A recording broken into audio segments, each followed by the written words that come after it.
नमस्कार बंधुरा आज के आमी एकदम घरोया भावे पटल चिंगड़ी बानिए देखाबो। आमी जेभावे घरे बानाई सेइभावे आमी पटल चिंगड़ीटा आजके आपनादेर बानिए देखाबो। तार जोन्नो एखाने आमी पटल निয়েছি, पटलटाके এইভাবে একটুখানি চোকলা রেখে রেখে ছাড়িয়ে নিয়েছি। এখন বাজারে কিন্তু খুব কচি পটল পাওয়া যাচ্ছে। আর এখানে আলু নিয়ে নিয়েছি, আলুগুলোকে এইভাবে আমি ছাড়িয়ে কেটে ধুয়ে নিয়েছি।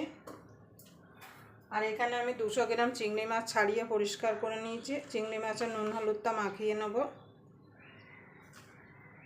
एकदम आमी घरोया भावे सहज पद्धतिते आज के पटल चिंगड़ीटा बानिए देखाबो।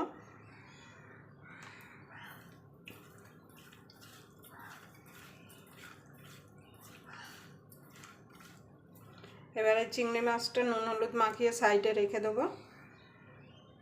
एबार आलू पटलटाओ साइडे रेखे रान्नार जोन्नो कड़ाई बसिए देबो। देखुन बंधु तेलटा गरम हये गेछे। प्रथमे पटलटाके भेजे नेब।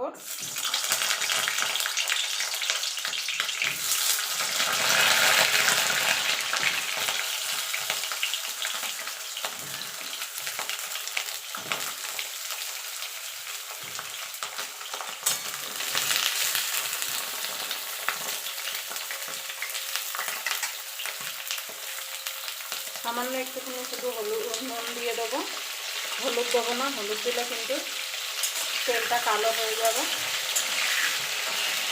पटलटा एपिट ओपिट करे जखन पटलेर गाয়ে सुंदर एक कालार चले आसबे तखन पटलगुलोके तुले नेब। देखुन पटलटा भाजा हो गेছে, पटलटा तुले नेब।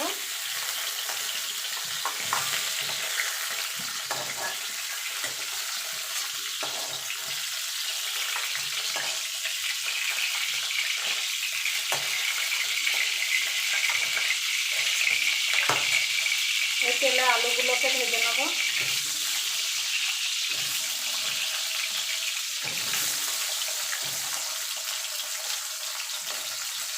सामान्य एकटुखानी नुन दिए देबो। सामान्य दिए देबो अल्प एकटु हलुद गुঁড়ো दिए आलूटाके लाल लाल करे भेजे नेब।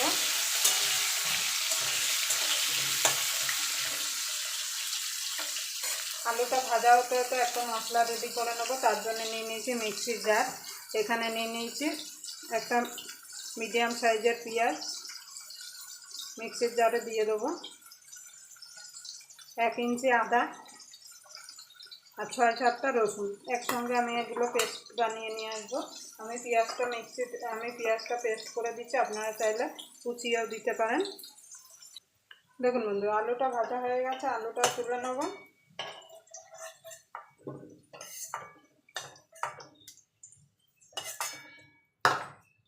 तेले चिंगड़ी माछटा भेजे नेब।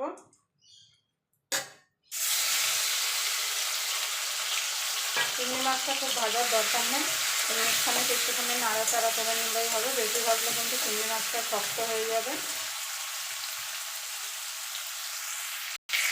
দেখুন বন্ধুরা চিংড়ি মাছটা আমি তুলে নিয়েছি। আমি এই তেলে বাকি রান্নাটা করব, তার জন্য ফোড়নে দিয়ে দেবো গোটা গরম মশলা, তেজপাতা আর দিয়ে দেবো গোটা জিরে। এবার ফোড়নটা একটুখানি ভাজা ভাজা করে নেব।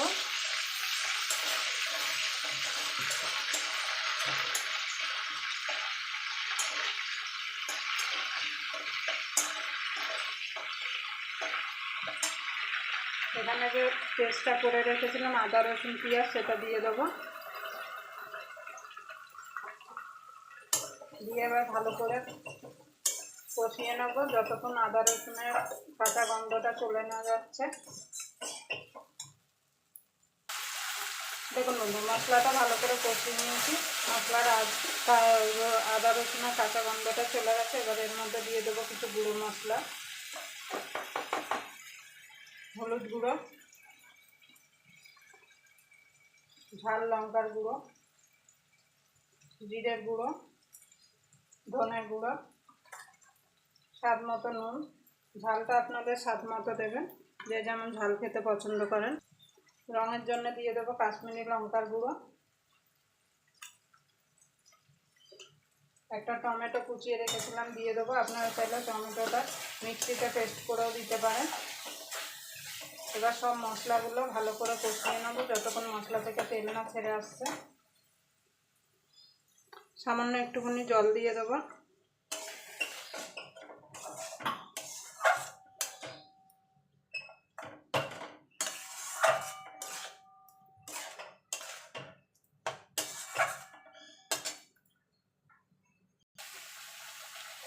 দেখুন মশলাটা কষানো হয়ে গেছে, এবার আলু পটলটা দিয়ে দেবো। দিয়ে ভালো করে আলু পটলের সঙ্গে আলু পটল আর মশলাটা একসঙ্গে কষিয়ে নেব।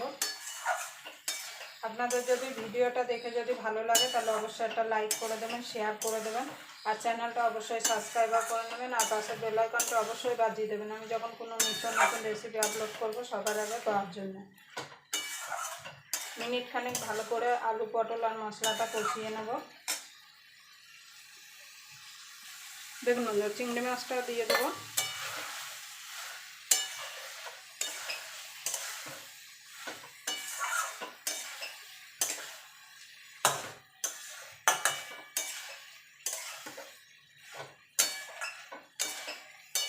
ভালো করে কষিয়ে নিয়েছি, এবার দিয়ে দেবো গরম জল।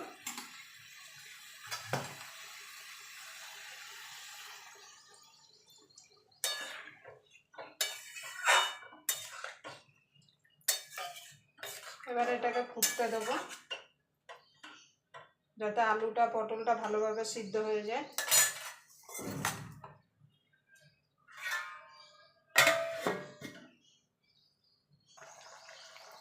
দেখুন সামান্য একটুখানি চিনি দিয়ে দেবো। এবার ঢাকা দিয়ে এটাকে মিনিট 5 রান্না করে নেব। দেখুন আলু পটলের তরকারিটা মানে পটল চিংড়িটা হয়ে গেছে। দেখুন আলু সুন্দরভাবে সিদ্ধ হয়ে গেছে, পটল তো সিদ্ধ হয়ে গেছে, এখন কচি পটল। এবার আমি নামানোর আগে ঘি আর গরম মশলা দিয়ে দেবো। আপনারা চাইলে কিন্তু এর মধ্যে কাজু পোস্ত বাটা টক দই দিতে পারেন, কিন্তু আমি ঘরোয়াভাবে একদম ঘরে যেভাবে আমরা আলু পটল বানাই সেটাই আজকে আমি আপনাদের সঙ্গে শেয়ার করলাম। এইভাবে একবার পটল চিংড়ি আপনারা বানিয়ে খেয়ে দেখবেন, খেতে কিন্তু অসাধারণ লাগে।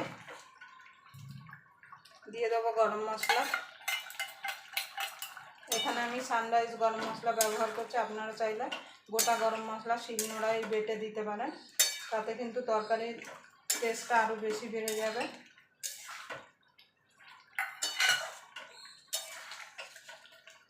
দেখুন আলু কত সুন্দরভাবে সিদ্ধ হয়ে গেছে।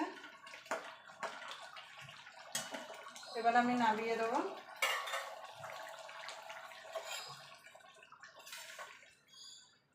কালারটা দেখুন কত সুন্দর এসছে, দেখতে দেখুন কত সুন্দর লাগছে, যেমন দেখতে লাগছে খেতেও কিন্তু দারুণ হবে। আপনারা অবশ্যই এইভাবে একবার পটল চিংড়ি বাড়িতে বানিয়ে নেবেন, কোনো রকম টক দই কাজু পোস্ত ছাড়া। আবার আপনাদের সঙ্গে কোনো নতুন রেসিপি নিয়ে দেখা হবে, ততক্ষণ পর্যন্ত আপনারা ভালো থাকবেন, সুস্থ থাকবেন।